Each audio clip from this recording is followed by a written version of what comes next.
پھر کوئی امید نہیں؟ اس کی آنکھوں میں غصہ اور نا امیدی دونوں تھیں۔ نہیں، کوئی امید نہیں۔ میرا جواب سن کر وہ غصے سے بولا، تو کیا پھر اس ملک میں کبھی مہنگائی کم نہیں ہوگی؟ میں نے انکار میں سر ہلا دیا۔ وہ کھڑا ہو گیا، کبھی غربت کم نہیں ہوگی؟ میں نے جواب دیا، نہیں ہوگی۔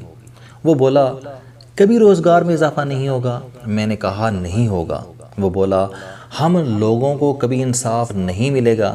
ہم کبھی صاف پانی نہیں پئیں گے، صاف ماحول میں سانس نہیں لیں گے، ہمارے بچوں کو اچھی تعلیم نہیں ملے گی، ہماری عزت نفس کبھی محفوظ نہیں ہوگی، اور ہماری جان، مال اور عزت کو کبھی تحفظ نہیں ملے گا؟ میں نے ہنس کر جواب دیا، نہیں ہوگا۔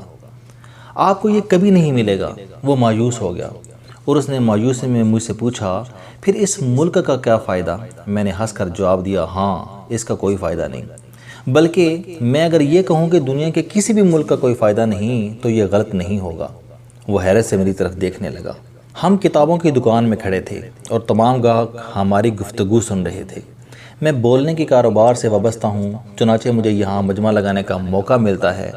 میں وہاں لوگ اکٹھے کر کے کھڑا ہو جاتا ہوں اور خود ساختہ موٹیویشنل سپیکر بن کر ان کی مت مارنے لگتا ہوں۔ اس بیچارے نوجوان نے بھی کتابوں کے درمیان چلتے چلتے مجھ سے پوچھ لیا تھا، کیا ملک میں بہتری کی کوئی امید ہے؟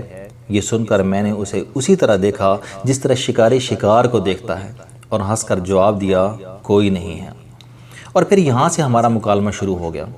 نوجوان جذباتی تھا، سوال کرتے کرتے اس کی آواز اونچی ہونے لگی اور لوگ ہماری طرف متوجہ ہوئے۔ وہ کتابوں کی تلاش چھوڑ کر ہمارے گرد جمع ہو گئے۔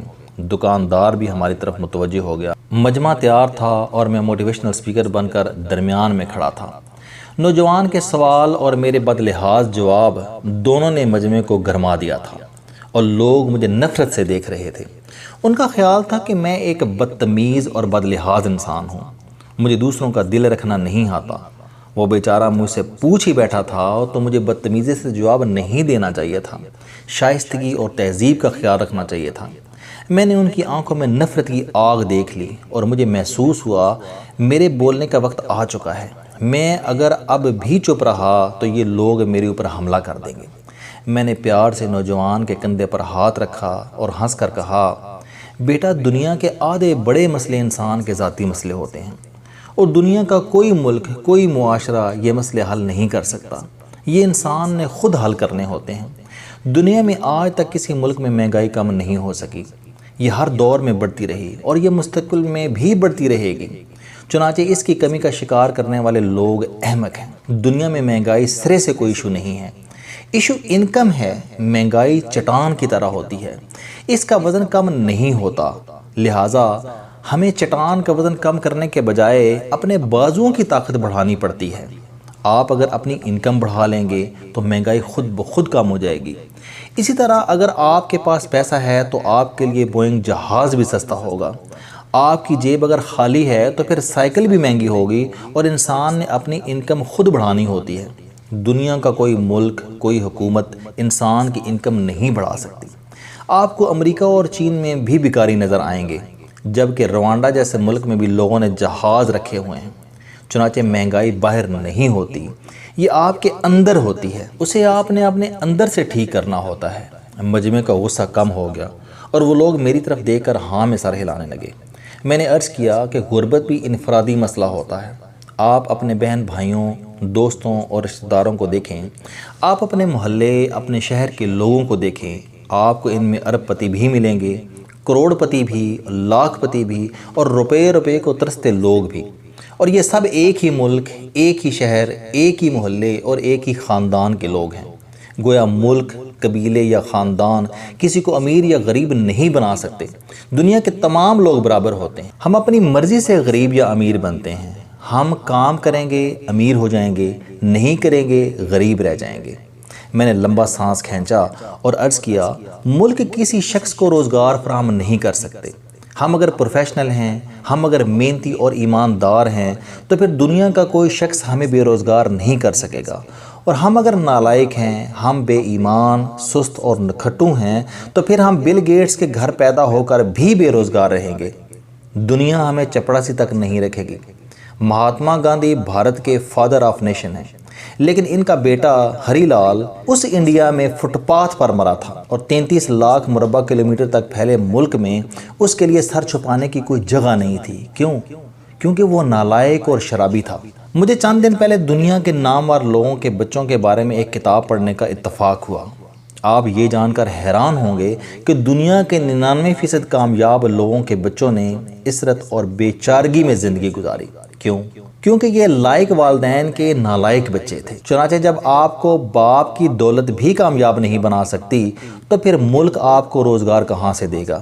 آپ کو روزگار اپنی اہلیت سے ملتا ہے اور یہ اہلیت بھی کمانا پڑتی ہے۔ مجمع نے تالیاں بجانا شروع کر دیں۔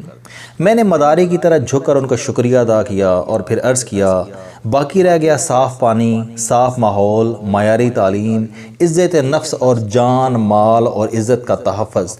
تو میرا بیٹا، دنیا میں نیوزی لینڈ اور سوئٹزرلینڈ دونوں صاف ترین ملک ہیں، لیکن لوگ وہاں بھی پولوشن اور گندے پانی سے مرتے ہیں۔ کیوں؟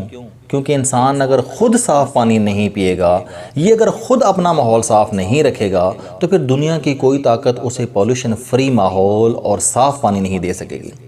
آپ کا پانی اگر گندا ہے تو آپ یہ گندا پانی کیوں پیتے ہیں؟ آپ اسے ٹیسٹ کروائیں، صاف کریں اور ابال کر پئیں۔ آپ کو کون روک رہا ہے؟